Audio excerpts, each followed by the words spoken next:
One of the Warriors' minor investors, Mark Stevens, has been banned by the league for a year, fined $500,000 for pushing Kyle Lowry during Game 3. Here is Adam Silver explaining the punishment yesterday. I did not think a lifetime ban was appropriate here, or a one-year ban was in keeping with what we saw happen on the floor together with the fine. I should add that part of the values of this league, one of the values is forgiveness as well. And forgiveness comes if someone is appropriately contrite and if someone is appropriately apologetic and takes responsibility for a bad act. All right, guys. So he's just basically explaining why they decided to do it. When you heard about what the punishment was, because we talked about it on the show yesterday, we said we wanted them to act severely and swiftly. They were swift. They did it by the afternoon. What did you guys think of the actual decision? Go ahead, man. It was swift. I mean, it was something that they had to do, but no. Exactly. Okay. I lost way more than that. Ron lost the rest of the season. Like, it's way more at stake, man. Like, for one punch, I lost 30 games. And compared to what he got fined and when he make, that's $22. Right. So, nah, I'm not going up. It's good they did something. Right. We call it a ban. It's actually a suspension. Suspension, right. You know what I'm saying? Because like he will come back eventually. And my thing is, he's not a fan. They banned a fan for verbal abuse. Yes. And he was up in the stands. Right. Not only did he had verbal abuse towards Kyle, he put his hands on him as well. Yes. That's two things. Right. And when he come back, he's going straight to that same seat. For that. And also, it had nothing to do with him. Right, with Kyle, absolutely. Yes, right, yes. no, it wasn't between Kyle and him. It wasn't as if they got into it. Exactly. He asserted himself into that situation. Yes. Which makes that, I mean, it's just, okay, maybe he can come back, fine. Maybe not banned for life, fine. $500K, Right. 1 year? Right. It's not enough. That's not enough. I am curious whether there is now a push more quietly. See, the NBA can't force him to sell his stake in the team. That's just not in the bylaws. Right. It's not power that they have to Right. do.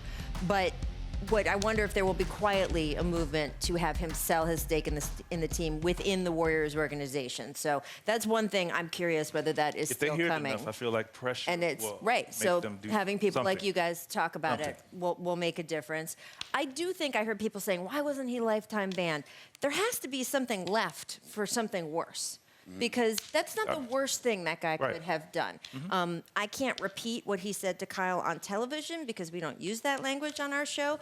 But the three of us, it's a curse word. The three of us use that language privately, right? There are other things he could have said to Kyle and that we frankly have heard fans say to players that we would never use in just even private conversation. So to me, there has to be something left for something worse.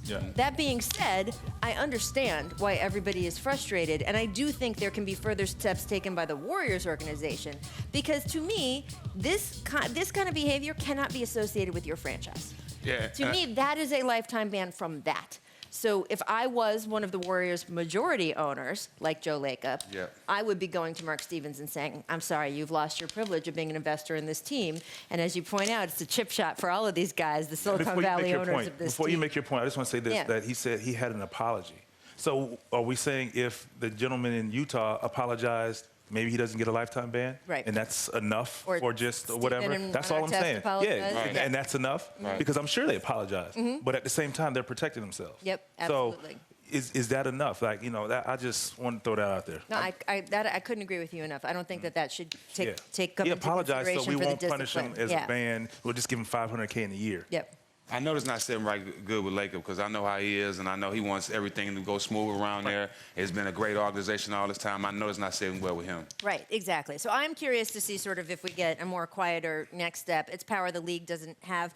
So the misnomer about Donald Sterling, the league couldn't force Donald Sterling to sell. The league worked with Shelley Sterling to get Donald Sterling to sell the team. So they can't come in and force Mark Stevens to sell his share, but I would not be surprised if they worked with Joe Lacob, again, quietly, behind the scenes to make sure that he is no longer part of the Warriors ownership group, which I think would be another step that would make people feel better. And then the Warriors can decide, are we selling you that courtside seat or not? Or do you have to buy a ticket up in the stands or maybe a ticket to a different arena altogether? It has to be something more.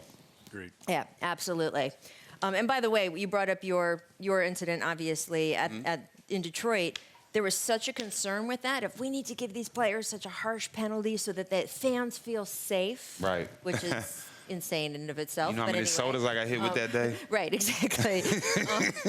The players do, to me, they should be afforded the same protection. Yes. The players should feel safe. Nobody should ever feel they can put their hands on a player, ever, in any situation, even as, quote, a mistake. Because I think sometimes we tend to forget, yes, we are the entertainment, but you want to protect your entertainment as well. You're just Protect your also investment. human beings, Exactly. right? Well, we are asking players to come play in this loud, crazy, rowdy environment. We are asking them to play on a court where fans sit all the way and ring the court. They should be afforded the safety that we would expect if it was any of us, our Yes. brothers or parents, kids, anything. Yep. They deserve that.